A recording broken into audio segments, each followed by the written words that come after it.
Paulo, muito obrigado pela apresentação.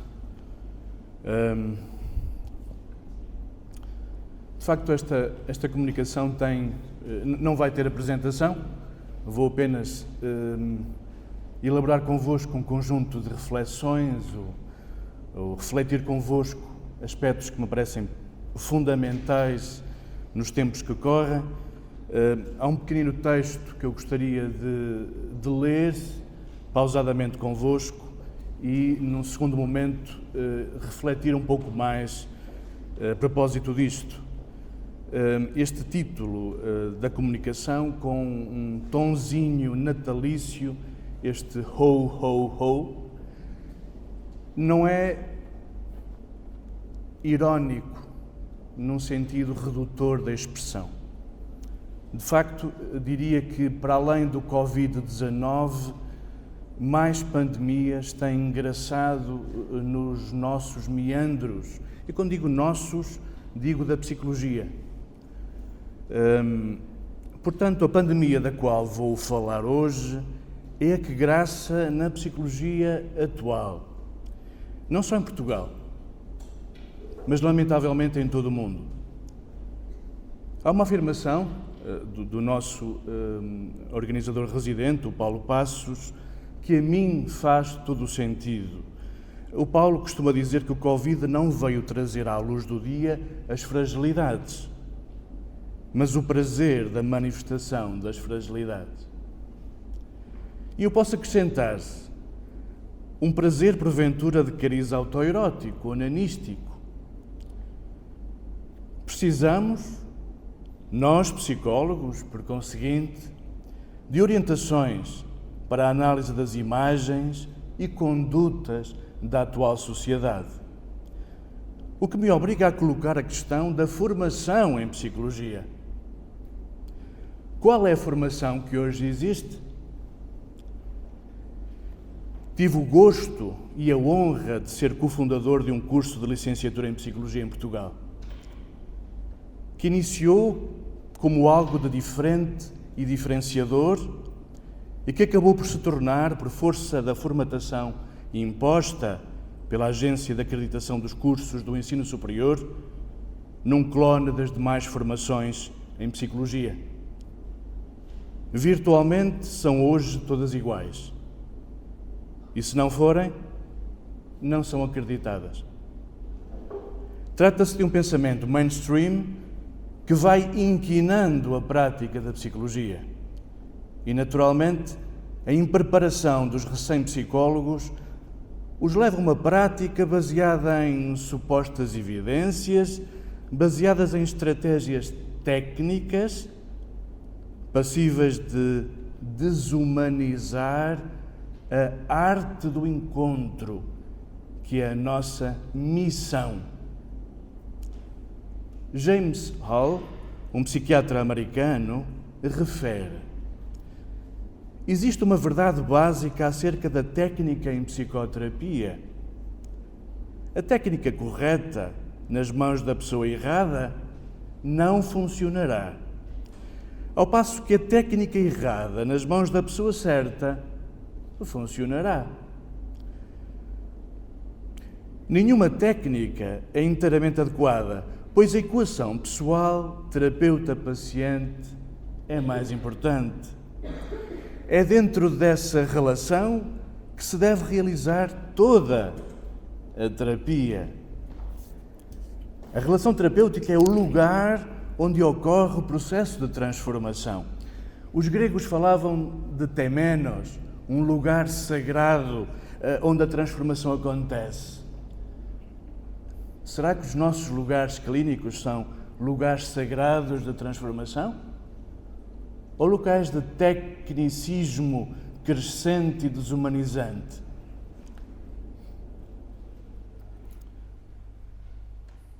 Mas para que isto aconteça, esta transformação aconteça, deve existir maturidade por parte do terapeuta.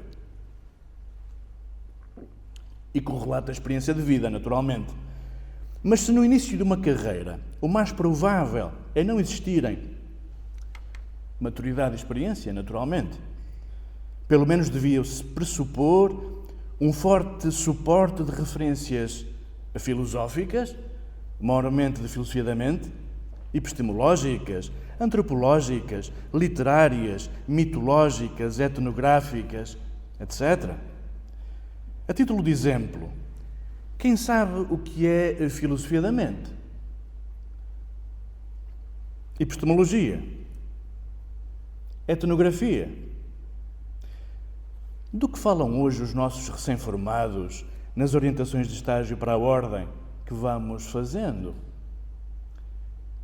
De técnicas rápidas, questionários e SPSS. Quando muito, falam de psicossomática, do quanto a psique influencia o soma ou o corpo e da necessidade da prática de desporto e do modo como a psicologia se deve entrosar com a medicina. Mas até nisso, as fragilidades conceptuais se manifestam gritantes. Uma psique que influencia o corpo e um corpo que influencia uma psique.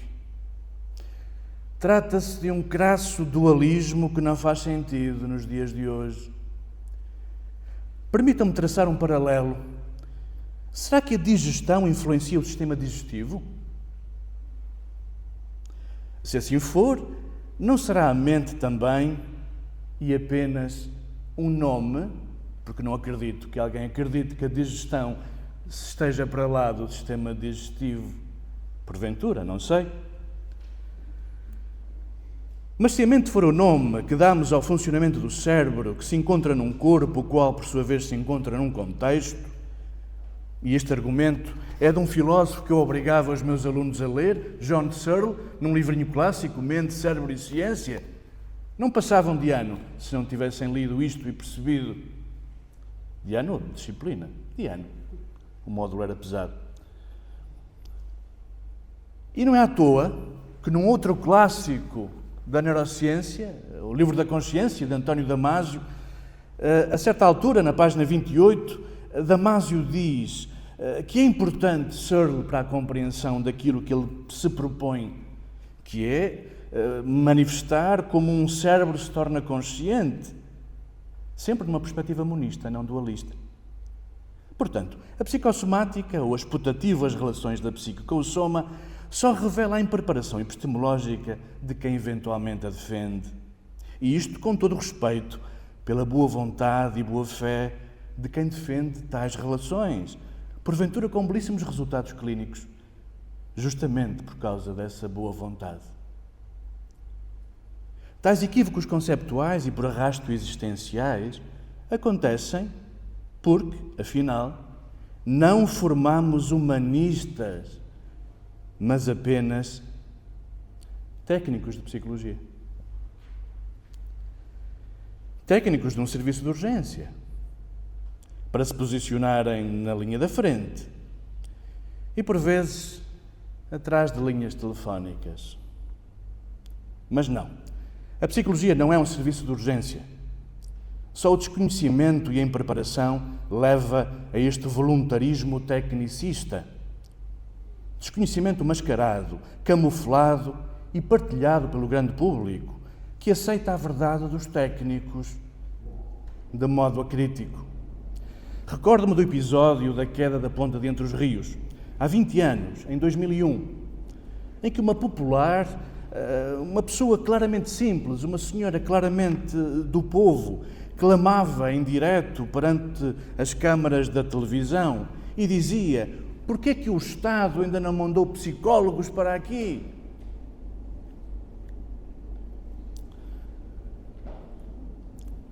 A afirmação parece ser um reconhecimento do nosso papel social. E o era, objetivamente, o que é bonito.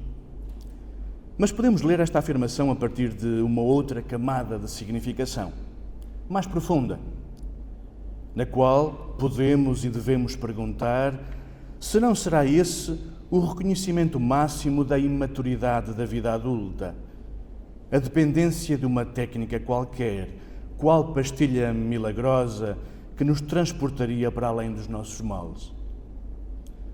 Obviamente, concordo com o envio de psicólogos para uma situação de crise, maiormente as crises inesperadas, Mas o nosso papel, nesses contextos, é de veras limitado e não se deve tornar na atuação normal dos psicólogos.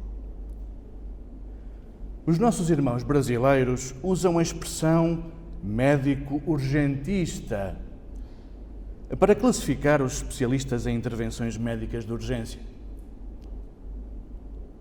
Parece que hoje também temos o psicólogo urgentista, potenciado pelo vírus pandémico e pela necessidade de respostas cada vez mais rápidas.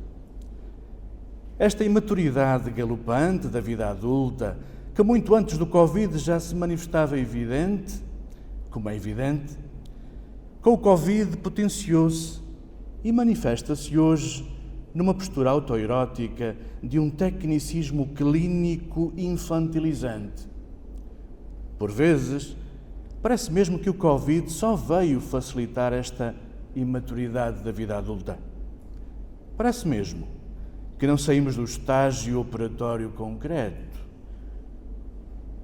Precisamos de profundidade, de um pensamento epistemologicamente mediado ou racionalmente orientado por uma abordagem fenomenológica e uma perspectiva hermenêutica, e não o comportamento pré-reflexivo e imediato. E nós, meus amigos, vivemos num tempo em que as pessoas necessitam, como do pão para a boca, de sentido e significado. Nunca como hoje nós assistimos a um gigantesco, uma enorme busca por contextos de significado profundo, e vemos retiros de fim de semana, de encontros de cariz budista, de dinâmicas de angiologia, de biodança, do sagrado feminino. Nunca como hoje vemos pessoas altamente diferenciadas a roçarem-se nus em árvores durante a noite, em workshops de experiências vivenciais. Coisas curtas que supostamente iriam transformar a vida de um dia para a noite ou da noite para o dia. E depois caem-nos nos nossos consultórios ainda mais desestruturados. E frequentemente são os terapeutas que se mostram incapazes de perceber os sinais dos tempos. A lógica de mudança, que é antiga, o pêndulo da história, para quem percebe um bocadinho de história e tem um pouco de atenção, repete-se. O que é que nós vemos no pós-25 de Abril? Uma necessidade das pessoas se libertarem das grelhetas, de se libertarem das opressões. Onde é que caímos? Numa dinâmica de abertura excessiva, em que os jovens hoje clamam por novos ditadores. Quem é que vai votar nos partidos de extrema? Não são os jovens? O que é que isto nos ensina? Já perceberam do perigo que isto representa? Não somos nós, psicólogos, responsáveis por perceber, compreender ou aprender com os nossos pacientes, com as novas realidades? Isto exige tempo, afeto, não a lógica emergentista, de urgência, que lamentavelmente parece pontuar por todo o lado. Esta reflexão pretende ser apenas isso, uma provocação. Eu não procuro dar respostas. Eu procuro, na minha prática clínica, na orientação de estagiários e na formação de pós-graduados, simplesmente mostrar a necessidade que temos de pensamento crítico, que falta na formação de base em psicologia. Qual é a nossa formação?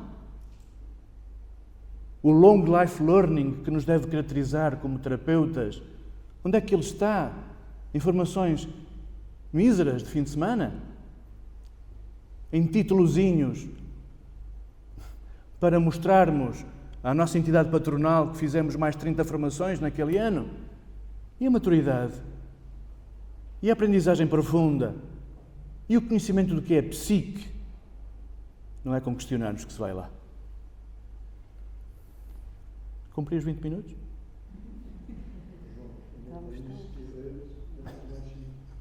Muito obrigado.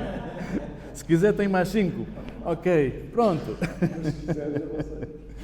Não. Gostaria disso. Deixamos para a discussão. Muito obrigado.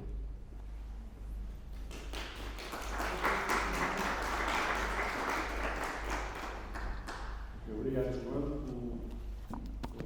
pelo fantástico, pelo sempre fantástica comunicação e pelo cumprimento mais que escrupuloso de tempo.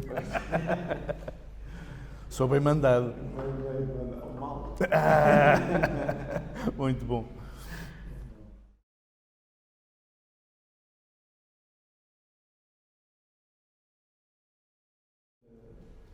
Enfim, abriria já o espaço para o debate, para alguma questão que queiram colocar aos comunicadores, ou algum comentário que queiram fazer. Força. Eu quero fazer um comentário, claramente, ter expressado absolutamente muito bem, o motivo desta conversa parece o facto de, como é que eu vou dizer mal de nós sem dizer mal de nós? Muito bom. Nós somos objetivamente o país mais incivilizado da Europa. Incivilizado do ponto de vista psicológico. Ao longo deste seminário, ao longo destas jornadas, estes assuntos vão ser abordados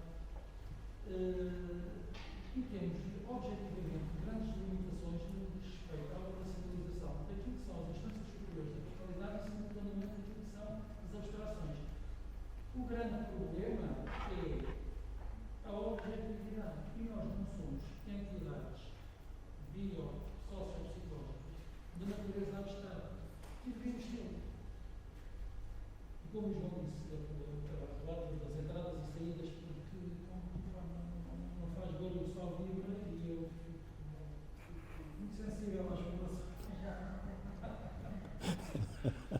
Aquilo que disseste objetivamente é verdade, é que acontece que traduz fielmente esta realidade das instâncias superiores da personalidade.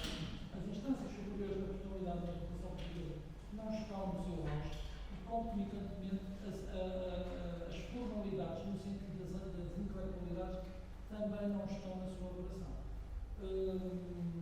Na sua operação desejada. Então aparece a tourada. Aparece a tourada, como diz esta formulação, e muito bem feita, na questão da sexualização dos prazeres, mas no registro também das sexualidades. Certamente, sim, a função sexual e a função de vida acompanham-se ao longo da vida, e se a função sexual diminui, desvitaliza-se, a outra desvitaliza a função sexual, quando estamos tramados, ficamos puros.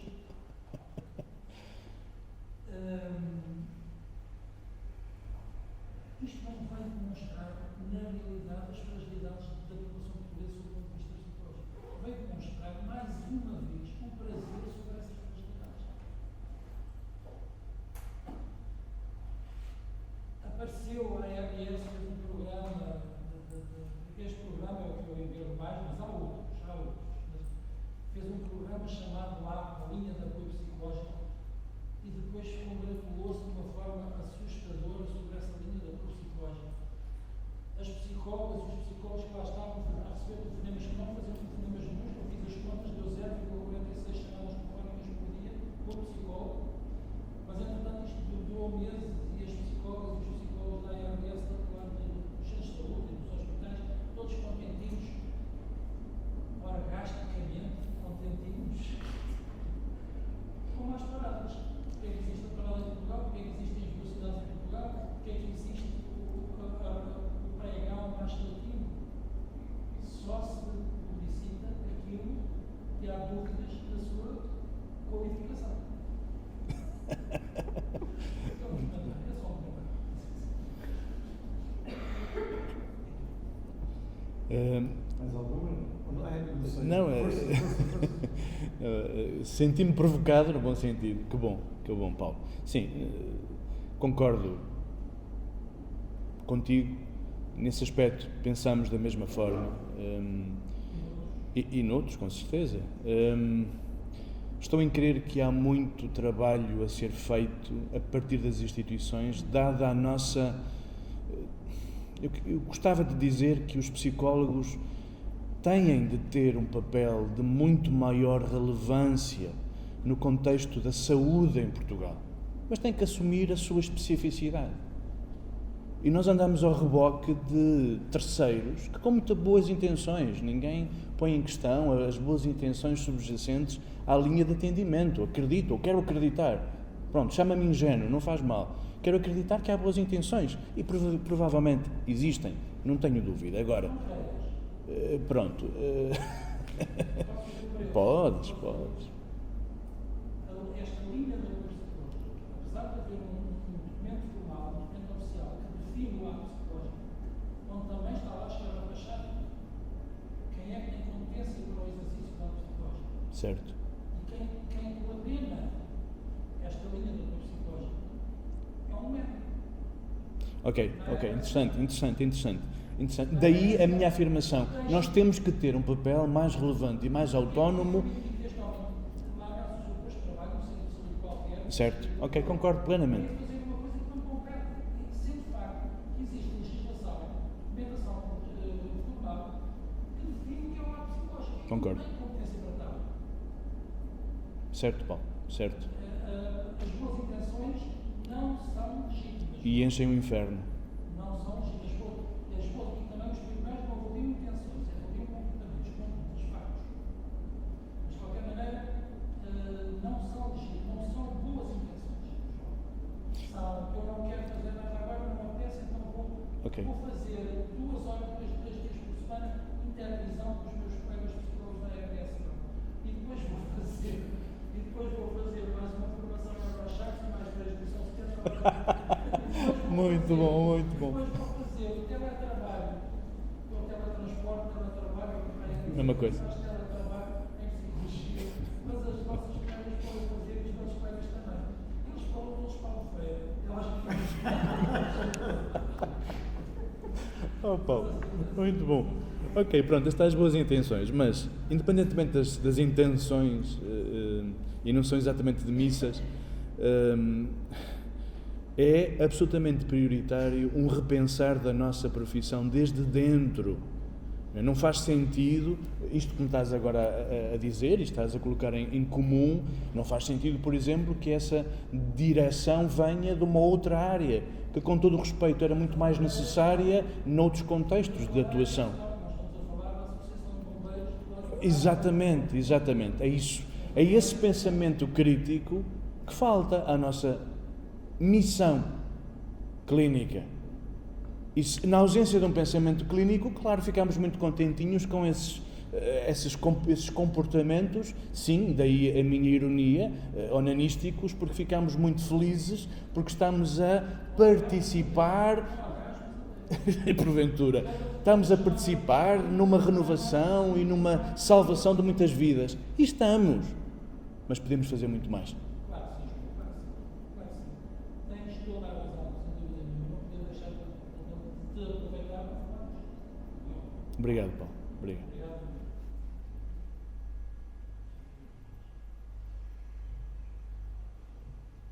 Força. Muito bom dia a todos. Eu peço desculpa, não sei se vou estar aqui a meter a foice judiciária, eu sou professora e sou responsável por um caminho de escola e não podia deixar de aproveitar esta oportunidade para, não são questões, mas gostava de ouvir a opinião do doutor sobre duas questões.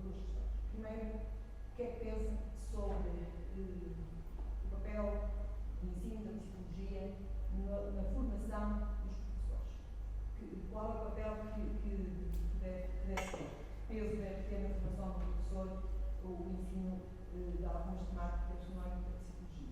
E uma outra questão que gostava de levantar é sobre o papel do psicólogo educacional nas escolas. Eu tenho, felizmente, 3 psicólogos a trabalhar no meu agrupamento que fazem um conjunto de tarefas bem feitas, considero eu, não poderão ser vistas não tão bem feitas com outros olhos, com olhos dos seus psicólogos, mas na minha perspectiva de professor, penso que sim. Mas neste momento estava comigo a pensar se eles não estariam a fazer serviço de urgência nos filhos. Nossa, professora, muito bom. A vontade me fez-me questionar se realmente estou a encaminhá-los e a conduzir o trabalho deles no sentido que, por vezes, não seja esse.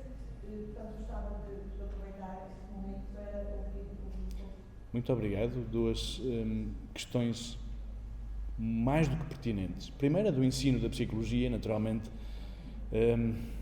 A psicologia, no contexto da docência, sou professor há muitos anos, aos mesmos anos que sou clínico, nunca deixei de ser uma coisa nem outra. Portanto, além de vir de uma família de professores, tenho um carinho imenso por isso. Pai, mãe, avó, blá blá, enfim. Os professores precisam imenso, deixa-me dizer nestes termos, de formação do caráter, formação da personalidade.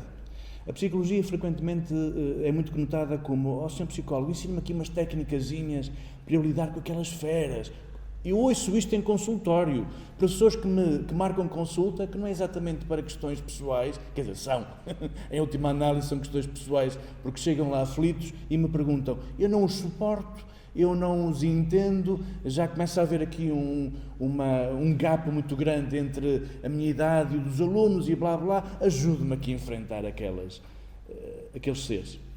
Eu rio-me, porque uma vez mais estão a pedir, e com todas as boas intenções subjacentes a esses pedidos de ajuda, normalmente desesperados, uma pílula mágica, tal como aquela que frequentemente os professores entregam aos psicólogos escolares como quem: olha, eu não consigo lidar com isto, veja lá o que posso fazer.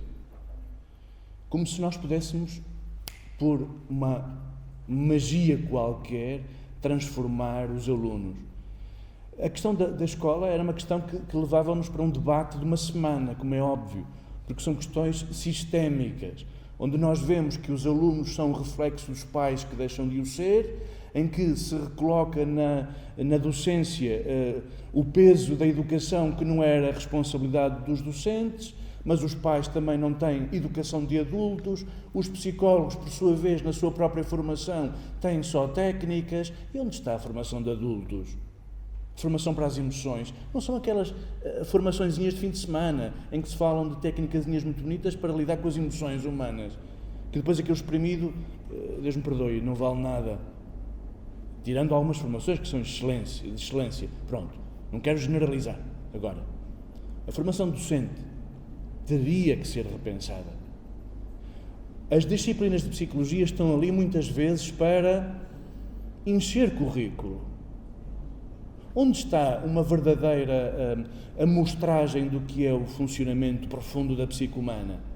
Dos próprios docentes, porque são os primeiros que deveriam beneficiar de uma formação intensiva, não em dinâmicas um tanto ao quanto das mudanças em catadupa dos conteúdos programáticos, que é uma loucura. É abjeto tudo isso que acontece. Muda o governo, mudam os princípios e muitas vezes mudam os nomes, é como na gramática.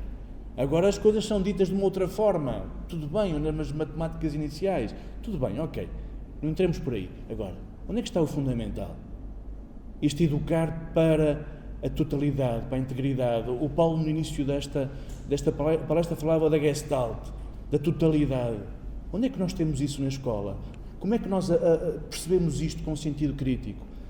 Sim, os professores seriam os primeiros beneficiários de uma formação intensiva, sistemática e constante, long life learning, em que a psicologia deveria sim ter um papel de muito relevo, não para ensinar técnicazinhas, mas para ajudar o docente a ser cada vez mais humano.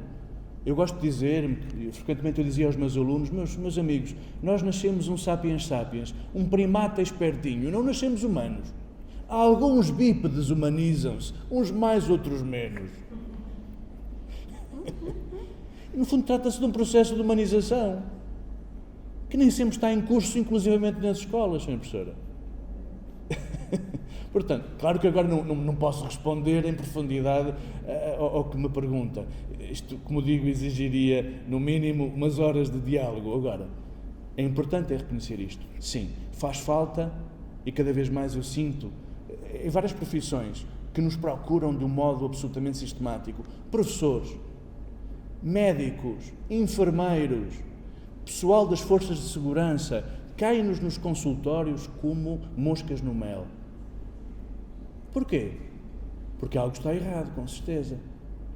Felizmente a pandemia, o Covid-19, talvez tenha tido também o mérito de desvelar umas outras tantas pandemias que eu não sei se não matam mais humanamente do que estes números interessantes, pertinentes em termos de conhecimento nosso, que a Sra. Enfermeira nos trouxe hoje.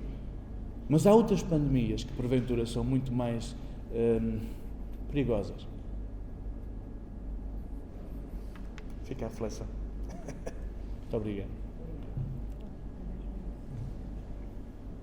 Mais alguma questão? Rápido. Eu sou enfermeira e quando eu comecei a trabalhar, nas atividades primárias, existiam psicólogos no centro de saúde, mas não recordo. Não, já havia todo mundo. Isto é, aquilo que eu começo a notar em relação aos psicólogos, se calhar não estava, nessa altura que eu comecei a trabalhar, em relação a outras classes profissionais. Isto é, estou a falar dos médicos, não é? Não se pode generalizar, mas quando existiu o crescendo de enfermeiros mais jovens com outra formação, os médicos estavam muito formatados a trabalhar sozinhos porque basicamente eram eles e mais ninguém. E a questão das dinâmicas do trabalho multidisciplinar ou interdisciplinar, como se queiram chamar, efetivamente levam o seu tempo a construir. E aquilo que eu, por acaso, fez-me regressar ao início da minha carreira profissional, que muitas vezes nos sentíamos sozinhos e cada um a trabalhar para o seu lado e depois o resultado era zero e é que parecia, digamos assim, que não via o seu problema resolvido de uma forma construtiva e sólida. Vejo isso em relação aos psicólogos. Eu acho que todos nós temos que perceber até onde podemos ir e aquilo que não é dentro daquilo que é o nosso conhecimento e das nossas capacidades. E muitas vezes aquilo que as pessoas têm como perda de tempo não é. Estou a falar em quê? Estou a falar em diferenciar o tempo no momento certo para outra área. Seja psicologia, seja nutrição, seja assistente social, seja outra área que nos acompanha nos cuidados primários. E depois, essa ideia também se deve porque são muito poucos em termos de número de profissionais. E depois há a falsa ideia de que o psicólogo deve estar em consulta. Estou a falar em dos cuidados primários, porquê? A intervenção do psicólogo, na minha perspectiva, nos cuidados primários tem a ver com o conjunto dos cuidados primários, tem a ver com a prevenção, não é? Não é o tal urgentismo que falou relativamente a casos já mais complexos. E depois, mas a própria perspectiva dos outros profissionais de saúde dentro dos cuidados primários remete muito para esse cenário, que não é de todo um cenário construtivo de futuro que vai ter resultados a curto prazo. Felizmente, desde a criação da rede dos cuidados continuados, pelo qual eu trabalho mais particularmente desde 2009, desde 2007, já nem sei, 2007, sim, final de 2006, o que é que acontece? Como a concepção da rede foi feita de forma diferente no que respeita ao plano individual de intervenção pelas áreas profissionais todas, aí já se nota uma diferença de atuação dos parceiros de saúde, digamos assim. E aí os psicólogos, os nutricionistas, os terapeutas operacionais, os terapeutas da fala, todas as outras classes que no conjunto é que fazem a força e o todo para conseguir ganhos naquele utente, seja em termos psicológicos, cognitivos, funcionais, penso que essa perspectiva e aquilo que muitos dos prestadores de cuidados continuados têm utilizado, que infelizmente não é tão reconhecido como eu acho que devia ser em termos do que é o verdadeiro trabalho em equipa, acho que esse exemplo poderia ser um exemplo a adotar, quer nos cuidados primários, quer nos cuidados diferenciados relativamente às outras áreas profissionais. Muito interessante, Sra. Enfermeira. E, sim, há sinais de esperança. Obviamente, não sou de todo pessimista, pelo contrário. Se assim fosse, não estaria aqui a comunicar, a mostrar o que penso para que outros possam repostar, concluir algo ou acrescentar e mesmo corrigir. Não há sinais de esperança e as equipas vão, e diz muito bem, sentiu-se sozinha no início. Porventura hoje menos. Hoje menos, e com muitas dificuldades, porque nós, no fundo, éramos uns psicólogos improvisados. Exatamente. Estar disponível para perceber porque é que aquela situação de saúde chegou àquela fase, possivelmente por falta de intervenção de outras áreas, não é? A proximidade do paciente com o enfermeiro sempre foi muito mais íntima, excelente. O que continua a não acontecer muitas vezes e demasiadas vezes com o médico. Portanto, quem está na linha da frente é, efetivamente, o psicólogo chamado enfermeiro. Ou quer-no fazer muitas vezes de psicólogo quando não... Também é no sentido lato do termo, não no sentido estrito. Obviamente que há sinais de esperança, há coisas que estão em curso, poderiam estar mais, de um modo mais célere em curso. Aqui a questão é esta. E quando nós temos este pensamento crítico, que lamentavelmente, e agora referindo-me à minha profissão, nem sempre isso é propiciado aos futuros profissionais, a ausência de um sentido crítico e de um pensamento diferenciado atrasa coisas que podíamos estar 20 anos do ponto de vista de evolução à frente, ou mais do que isso. O meu tópico é apenas esse. Nós podemos exponenciar e, se não aproveitarmos as oportunidades que lamentáveis pandemias propiciam, nós perdemos também vidas.